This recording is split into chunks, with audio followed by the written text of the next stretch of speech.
Hello everyone. Hope you're having a wonderful day.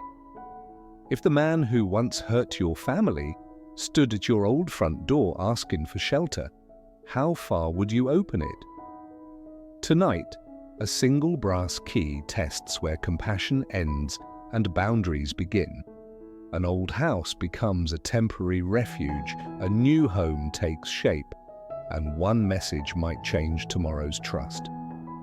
Stay with us from the first 5 seconds. Every small choice matters. If you enjoy this story, don't forget to subscribe so you won't miss the next videos. The old brass key turns in James's palm like a thought he cannot set down. A man waits by the curb, eyes lowered, shoulders smaller than memory. John! The name lands without hurry and holds. Early release. A father sold everything and confessed to save his son. Years of fracture compress into plain, hard lines. Street hum, late sun, engine steady. 5 minutes until we pick up Nye, James says. Talk straight. If a door can open again, what keeps it from swinging too far? John apologizes and says he has nowhere. He opens his palm, a small silver spoon, old and scuffed. I took this once, he says. It's yours.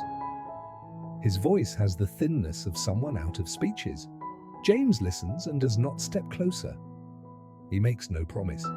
Judgment sits in him like furniture that will not move. Yet the figure before him is worn in a way he has not seen. Doubt stands beside compassion like two passengers sharing a bench. I'll think, he says, plain. The car pulls away. James checks the clock, 4 minutes left. He breathes once and signals. In the mirror, John shrinks to a small period at the end of the street.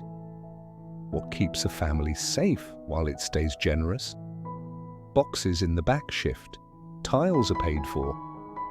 The bed and wardrobe arrive tomorrow. One house is coming together. Another might hold a man briefly if rules hold two. Lists return to their shelves, but the key stays in James's hand, warm from his skin. Which roof protects best tonight, the one we chose or the one we left?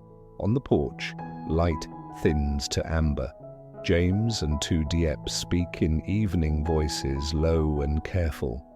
He sets each fact between them on the floorboards.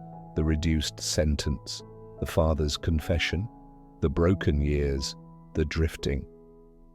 She listens without interrupting, hands quiet on the rail. The plan for cleaning and moving sits there too, like stacked bowls waiting for use. I'm thinking John can stay at the old place, he says. Air holds for one breath. Compassion faces worry. Goodwill walks beside rules. Where does care end and boundary begin?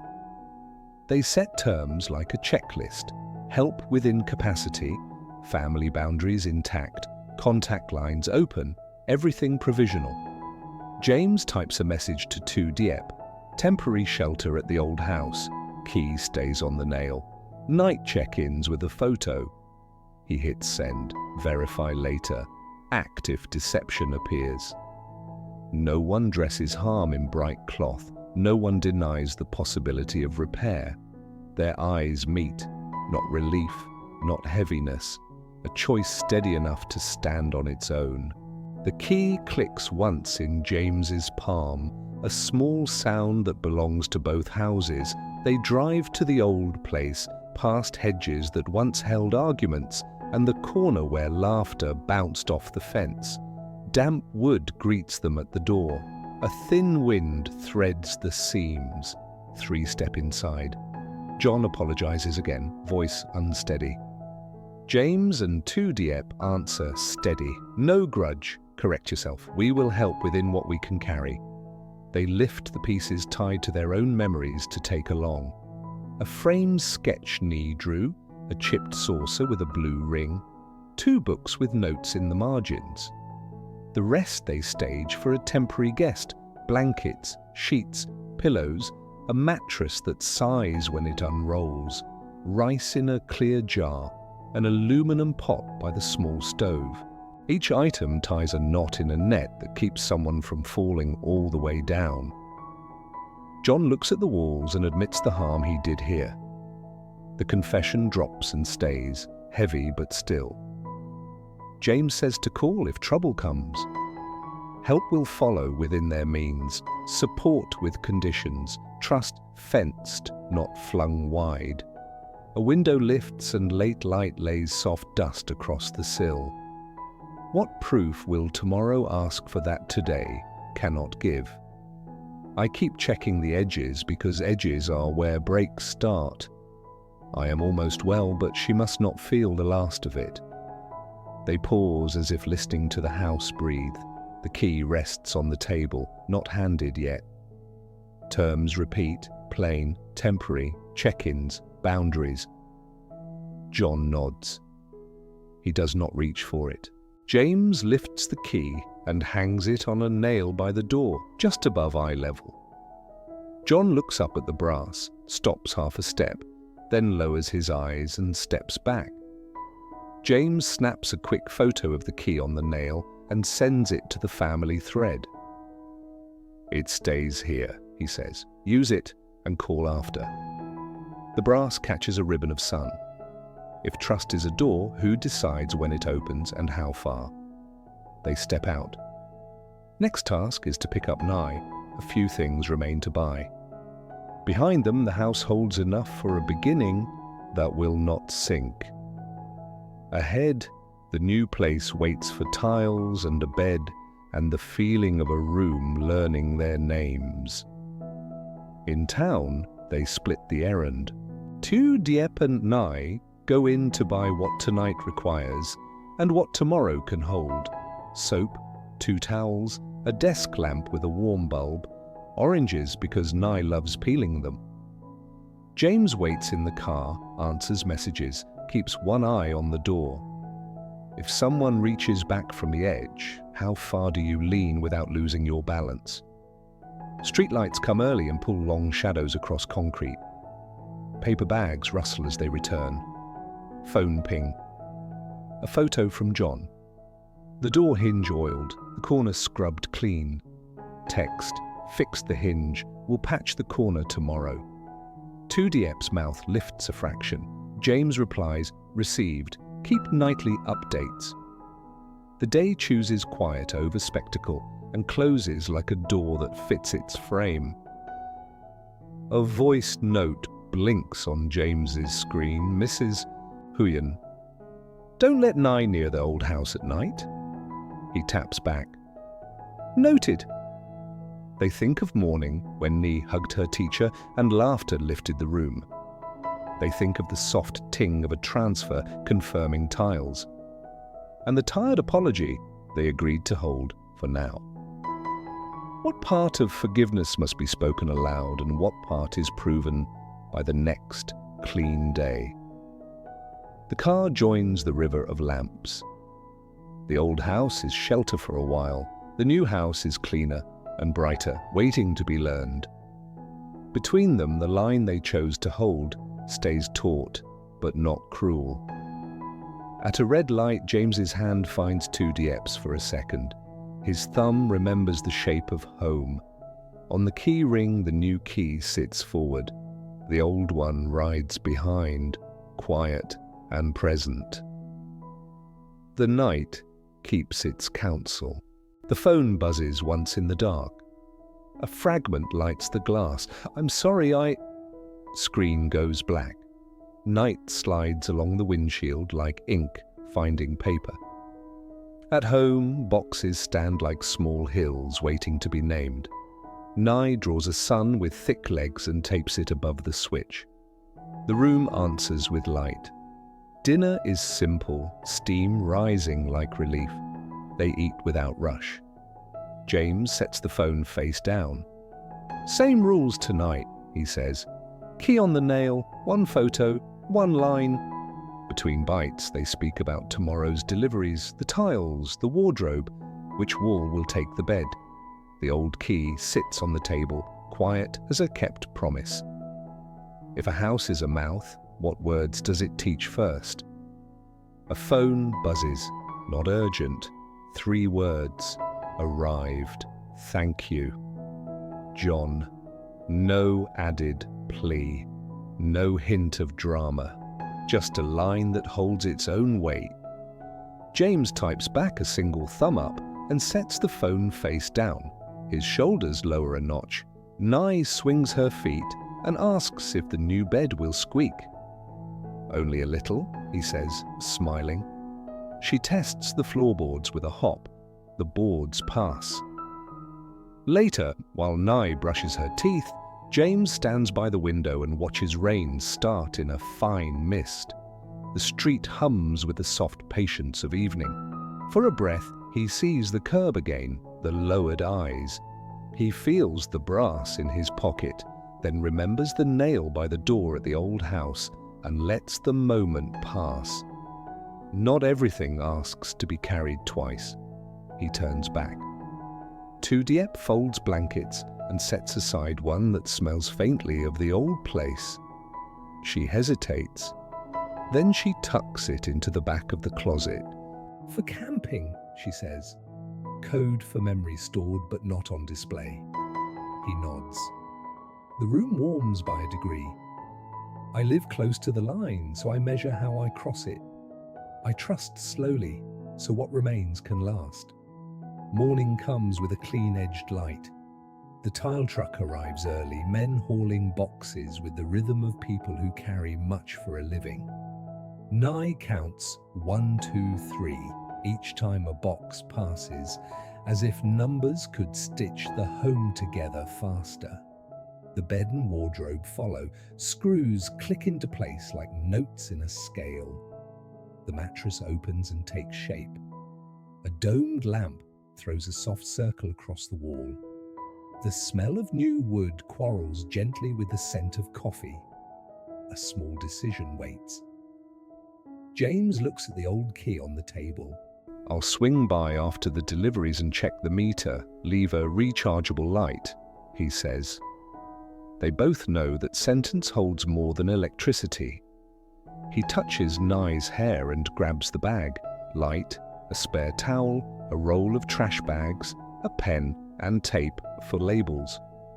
The simple tools of a beginning. The old house receives him like a photo that has faded but not disappeared. The door gives on the second push. Inside, the aluminum pot is clean and turned upside down to dry. The jar of rice is labelled "for later" in a hand that tries to be neat. The blanket he left is folded square. The floor shows a swept rectangle in the middle of the room. On the nail, the brass key hangs where he left it. John stands by the window, sleeves rolled, a small bag of trash tied and ready near the door. He turns, cautious, then straightens. I could do the rest after I walk this out, he says. No claim, no performance. James nods and points to the rechargeable light. Keep it charged. Night comes early. He checks the meter, jots the number. Silence stays easy. The air smells less of damp and more of soap. A faint clatter on the porch. John texts. Noise outside, checking. James steps out with a small flashlight. A loose sheet of tin lifts in the wind. He tightens 2 screws. If anything feels off, text before you act. John nods. James takes another photo of the key on the nail and sends it home. Thank you, John says, and meets his eyes for a second. Not long, enough. If effort has a sound, it is not loud. James walks the small circle of the main room slowly, eyes on corners. He notes the things done and leaves the things undone for tomorrow. He stops at the nail.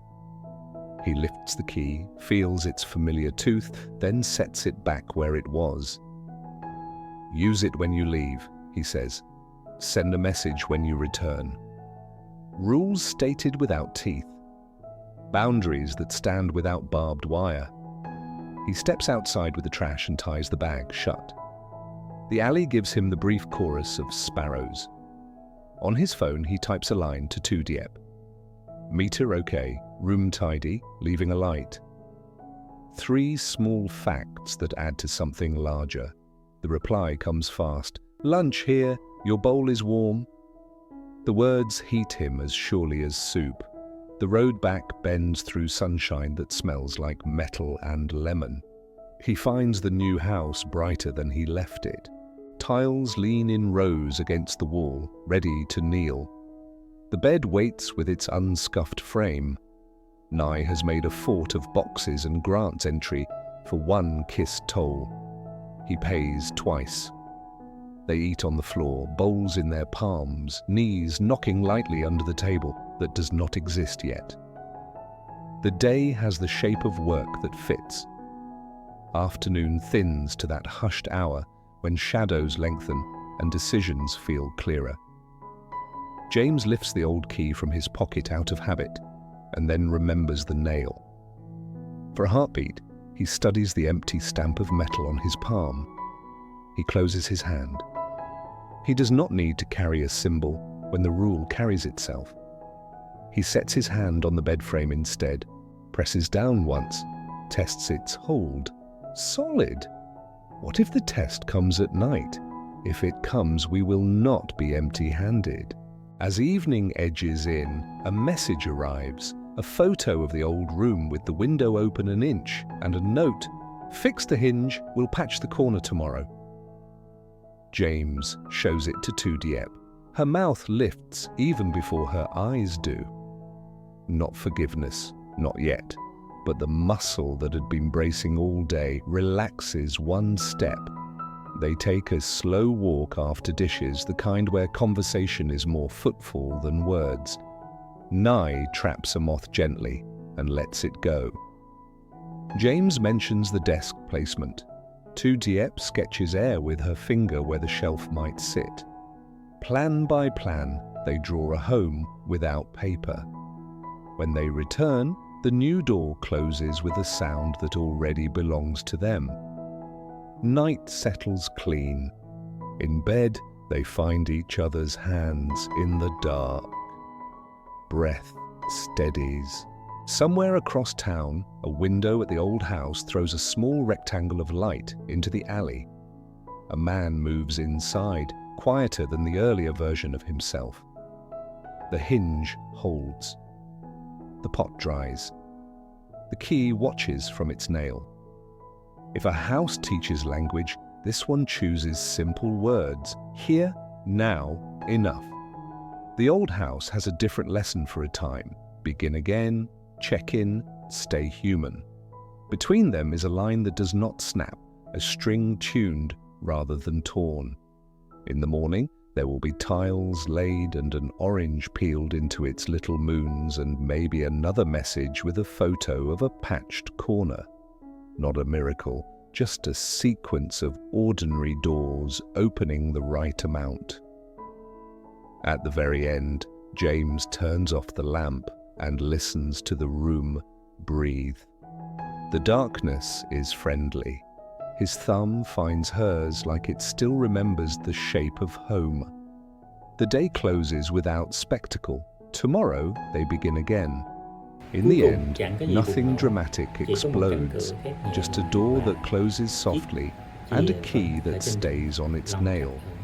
Compassion doesn't erase the past, but it gives tomorrow a chance to speak. A brighter home takes shape piece by piece, while the old house holds a quiet promise. Begin again, check in, stay human. Boundaries stand, but they do not harden the heart. Sometimes the bravest act is a measured yes, spoken with open eyes and a steady hand. If there was a single moment that moved me most, it was the small photo of a fixed hinge, proof that effort can whisper louder than apology. If this story reached you, tap, like and subscribe so you won't miss the next chapter. And tell me in the comments, which moment hit you hardest and why did it stay?